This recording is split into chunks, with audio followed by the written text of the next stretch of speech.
कहानी अर्शी की चैनल में आप सभी व्यूअर्स का स्वागत है। तू बिना किस फूहड़ को पत्नी बनाकर ले आया है। ये एक कॉर्पोरेट पार्टी है और उसमें अंजलि ऐसे जाएगी, मेरी तो नाक ही कट जाएगी। लोग कहेंगे बहू से ज़्यादा तो सास मॉडर्न लग रही है। सुमित, इसे थोड़ी तो मॉडर्न ड्रेस दिला दे और ढंग से रहने का सलीका सिखा, ऐसे तो ये इस घर में नहीं रह पाएगी। कावेरी जी ने हे दृष्टि से अपनी बहू को देखकर मुंह बनाया। मम्मी, अंजलि इतनी अच्छी तो लग रही है। लाल अनारकली सूट में खिल रही है और लंबे लहराते बाल से गजब ढाक का कहर ढा रही है। इसकी इसी सुंदरता और सादगी पर तो मैं फिदा हो गया था और अब इसे ही बदल दूं, ये तो ठीक नहीं होगा। मेरी पत्नी सबसे अलग है और मुझे इसे पार्टी में ले जाते हुए कोई शर्मिंदगी महसूस नहीं हो रही है। अपने बेटे सुमित का जवाब सुनकर कावेरी जी चुप हो गई। जब पति पत्नी की तरफ बोले तो किसी दूसरे की हिम्मत नहीं कि वो कुछ कहे। पूरे रास्ते कावेरी जी चुप बैठी रही, मन ही मन सोचती रही। मेरी बात नहीं मानी और इस गवार से शादी कर ली। मेहता जी की बेटी रिदिमा से शादी करता तो वो हमारे साथ उठने बैठने के लायक होती। इसके साथ जाने से तो मुझे शर्म ही आती है। ये तो आज हमारी नाक ही कटवा देगी। सुमित ने तो मेरी बात नहीं मानी, पर अपने छोटे बेटे सुनील के लिए मैं रिदिमा जैसी ही लेकर आऊँगी। अरे रिदिमा जैसी क्यों, रिदिमा ही लेकर आ जाऊँगी। घर भी अच्छा है और रिदिमा पैसे वाली भी है, मुझे भी बहुत पसंद है। मन ही मन खुश होती रही और उन्होंने अंजलि से थोड़ी सी भी बात नहीं की। उनके हिसाब से अंजलि अनारकली सूट में बहन जी लग रही थी। सब पार्टी में पहुंच गए। सुमित अंजलि का हाथ पकड़कर अंदर गया। अंजलि को देखकर सबके मुंह से वाह वाह निकल रही थी। सब दोनों नए शादीशुदा जोड़े को शुभकामनाएं और आशीर्वाद दे रहे थे। सुमित को बिजनेस में बड़ी सफलता मिली थी, इसलिए कावेरी जी ने यह पार्टी रखी थी। वो खुद महंगा गाउन पहनकर आई थीं और उन्हें अपनी बहू सामान्य सी लग रही थी। जब पार्टी में अंजलि के सूट और उसकी तारीफ हो रही थी तो कावेरी जी से ये बर्दाश्त नहीं हो रहा था।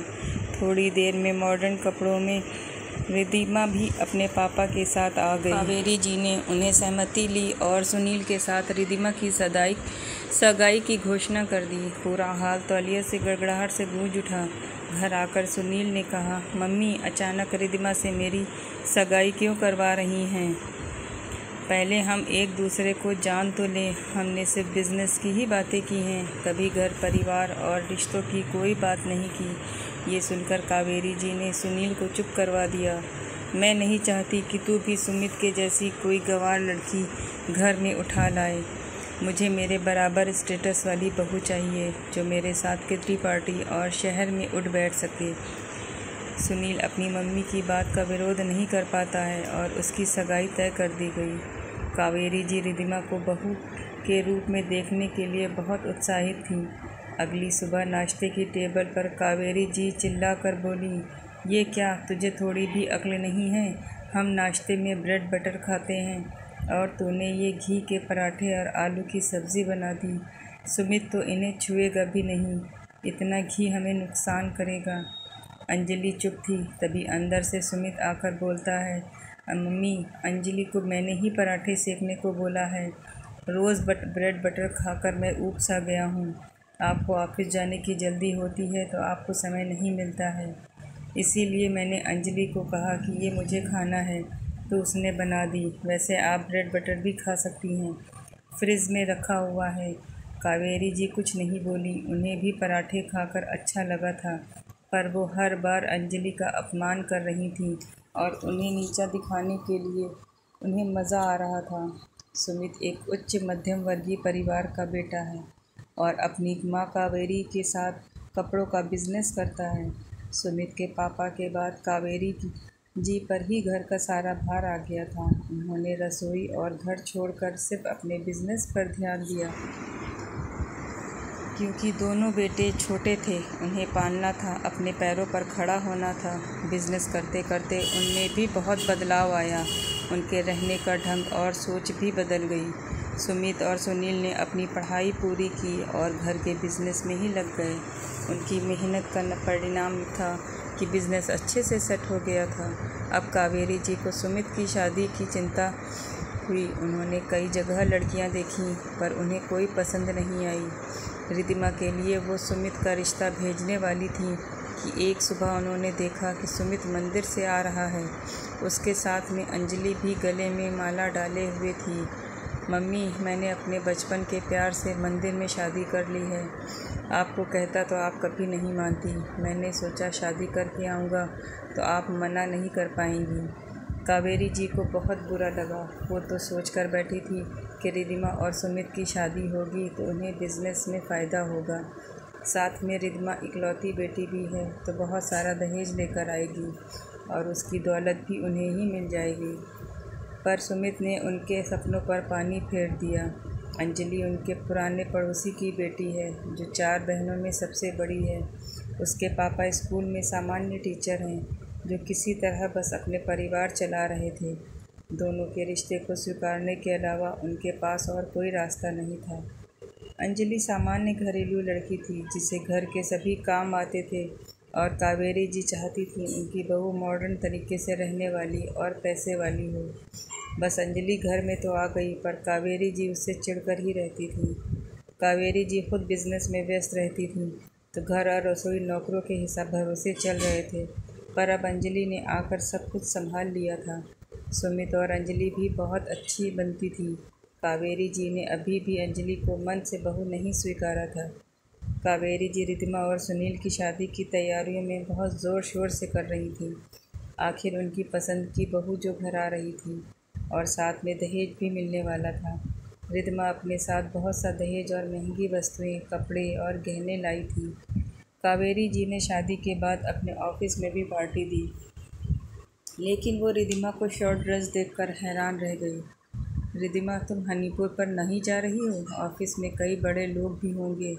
ये तुम्हारी शादी की पार्टी है, थोड़ा लंबा ड्रेस पहन लेती। ये सुनकर रिद्धिमा बोली, सासू माँ, आपने भी गाउन पहना है। मैं भी पहनती तो सास बहू में कोई अंतर नहीं रह जाता।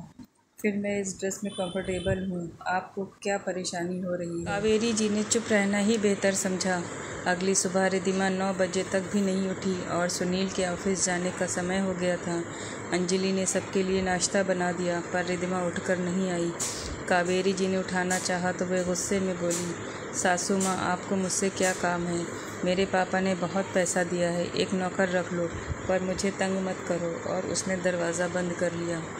कावेरी जी ऑफिस चली गईं। दोपहर को नौकर लंच दे गया और बोला, बड़ी भाभी ने खाना बनाकर भेजा है, बाहर का मत खाइएगा वरना नुकसान करेगा। कावेरी जी ने लंच बॉक्स खोलकर देखा तो दाल, रोटी, सूखी सब्ज़ी, सलाद, चावल सभी कुछ था।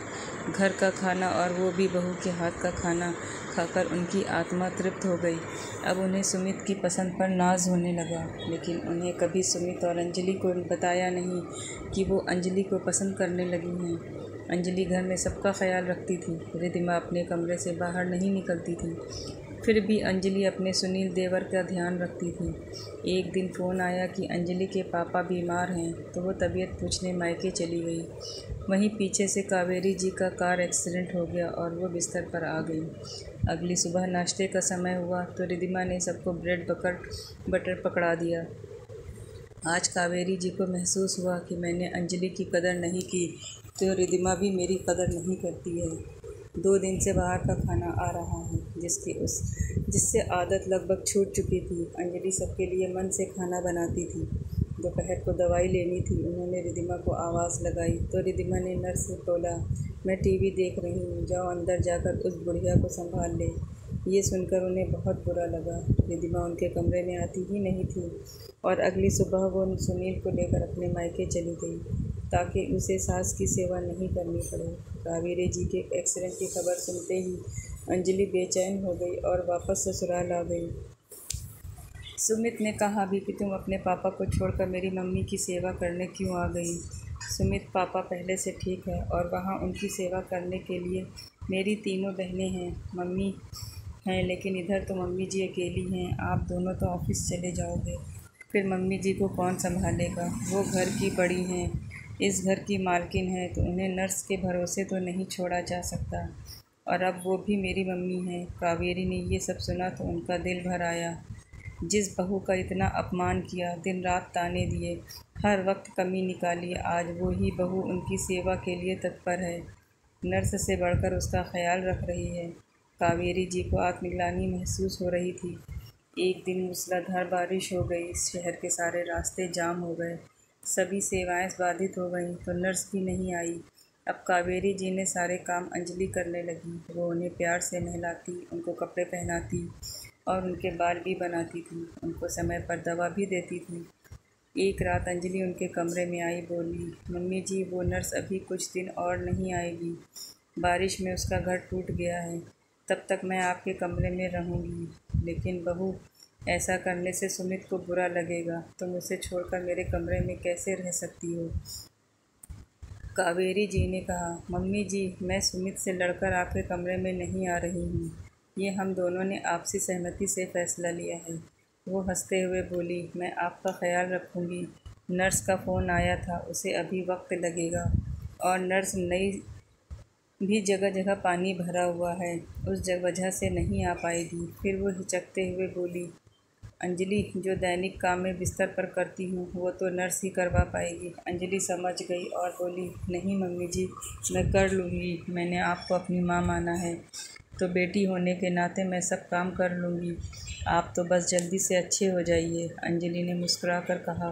कावेरी जी की आंखें भर आईं। बहू, मुझे माफ़ कर देना, मैंने तेरे साथ इतना बुरा किया, तेरे मम्मी पापा को बुरा भला कहा, हमेशा दहेज न लाने का ताना दिया, हमेशा तेरे कपड़ों का मजाक बनाया, तुझे गंवार कहकर तेरा अपमान करती रही, और आज तू मेरी इतनी सेवा कर रही है। मेरी अपनी पेट की बेटी होती तो शायद वो भी नहीं करती। मैंने हमेशा दहेज और दिखावे को चाहा था। मैं सुमित के लिए रिद्धिमा को लाना चाहती थी, पर सुमित ने तुझे पसंद कर लिया। बस यही बात मुझे अखर रही थी। मैंने रिद्धिमा को नहीं, उसके पैसे और स्टेटस को चाहा था। आज रिद्धिमा मुझे इस हाल में छोड़कर सुनील को लेकर अपने मायके चली गई है। उसे लग रहा होगा मैं तो बिस्तर पर आ गई हूँ, तो अब मेरी सेवा क्यों करे? उसे अपनी आज़ादी, किटी पार्टी और घूमना फिरना जो पसंद है। जब मैं उससे पैसे के कारण जुड़ी थी, तो वह मेरे दिल से कैसे जुड़ेगी? मेरे दर्द को क्या समझेगी? मैंने सिर्फ पैसा देखा और सुमित ने तेरे गुण देखे, तभी तो तू इस घर को संभाल लेती है और मुझे भी संभाल रही है।